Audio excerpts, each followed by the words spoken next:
মেডিকেলের তৎকালীন অধ্যক্ষ সন্দীপ ঘোষ, এখন তিনি জেলে রয়েছেন দুর্নীতির মামলায়। ভিডিওগ্রাফি হয়েছে এবং এই তিনটেতেই কিন্তু চাদরের রং নীল।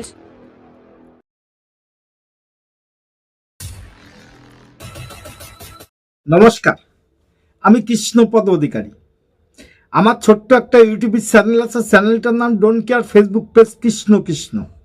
আজকে আপনাদের সঙ্গে যে বিষয় নিয়ে কথা বলতে এসেছি তার আগে একটু অনুরোধ করব, আমার চ্যানেলটা সাবস্ক্রাইব করবেন, পেজটা ফলো করবেন। কারণ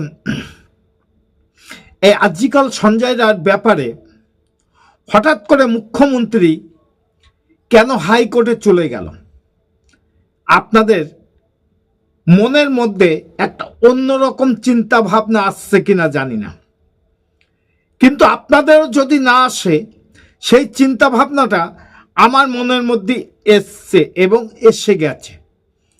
তার একটা বিশেষ কারণ যে সঞ্জয় রায়কে যদি ফাঁসি দিয়ে দেওয়া যায় তাহলে অনেক রাঘব বোয়াল হয়তোবা এই কেস থেকে বেঁচে যেতে পারে। তার জন্য আমাদের মুখ্যমন্ত্রী কি জন্য হাইকোর্টে সঞ্জয় রায়ের ফাঁসির জন্য আদালতে গেছে সেটা বাংলার জনগণ ভালো করে বুঝতে পেরেছে। কিন্তু আমার সাধারণ জ্ঞানে একটা কথা আমার ভাবাচ্ছে যে যখন কামদুনিতে লোয়ার কোর্টে ফাঁসির অর্ডার হয়ে গেল, রাজ্য সরকার হাইকোর্টে গিয়ে তাদের মুক্তি করে নিল এবং সঞ্জয় রায়ের ফাঁসি চাচ্ছে।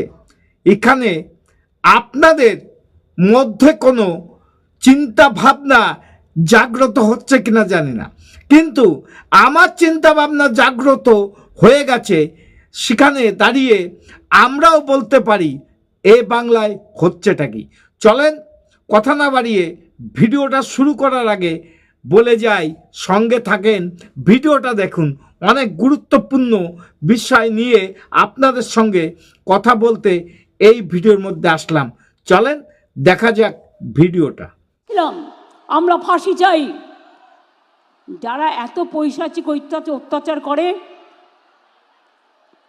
যদি কেউ দানবিক হয়, যদি কেউ পাশবিক হয়, তাহলে সমাজ কি মানবিক হতে পারে? তাদের সর্বোচ্চ সাজা হোক, আমরাও সেটা চেয়েছিলাম। কিন্তু রাজ্য সরকারের এই তাড়াহুড়োটা অত্যন্ত সন্দেহজনক।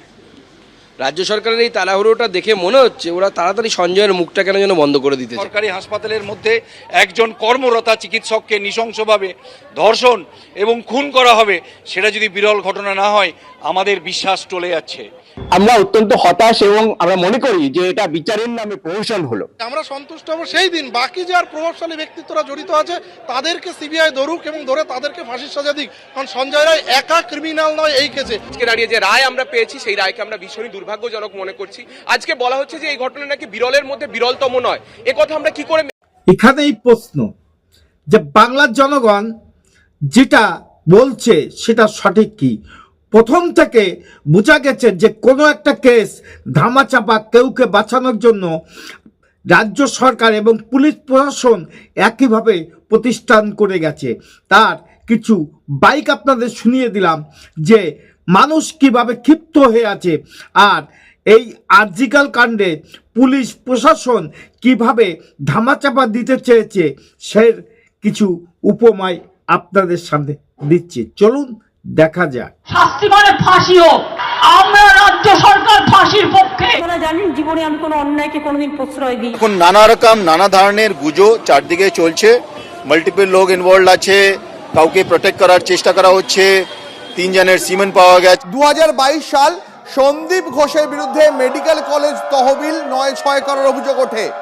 সেই সময় আন্দোলনকারীরা তারা সন্দীপের পদত্যাগ চেয়েছিলেন, আর সন্দীপ ঘোষ তার অ্যাটিটিউডটা দেখুন একবার নিজের। আমাদের যে কেস ডায়েরি যার মধ্যে সব ফটোগ্রাফি ভিডিওগ্রাফি যেগুলো অ্যাটাচ করে আমাদের দিতে হয় তার মধ্যেই কিন্তু সেম কালার আছে।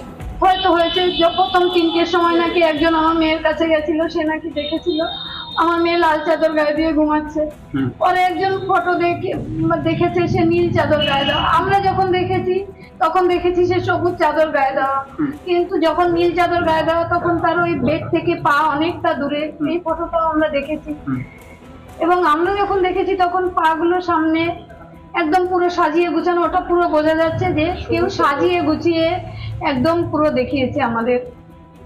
এখানেই আমার প্রশ্ন, যে আমি তো বলেছিলাম যে প্রথম থেকে এই কেসটাকে অন্যভাবে পরিচালনা করতে চাচ্ছে এই রাজ্যে পুলিশ প্রশাসনরা এবং তার সঙ্গে বড় মাথা।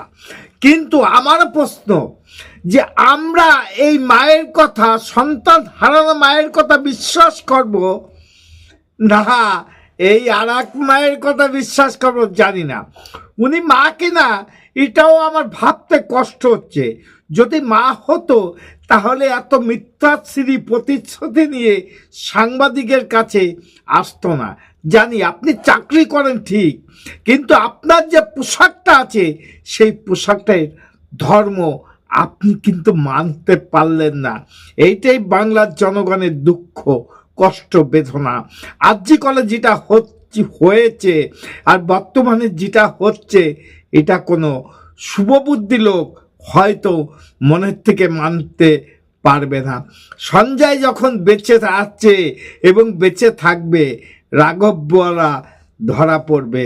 বিশ্বাস করুন আমার এই কথা, কারণ আমি কোনো জ্যোতিষী না, কিন্তু প্রথম থেকে যে আচরণ বিচারণ আমি দেখতে পারলাম, সেই জায়গায় প্রশ্ন তো রাখতেই পারে। সঠিক বিচার আমার মা পাক। আমার চ্যানেল নাম don't care, Facebook page Krishna. যদি ভিডিওটা ভালো লাগে লাইক, শেয়ার, কমেন্ট করবেন। নমস্কার, টাটা। Madam, sorry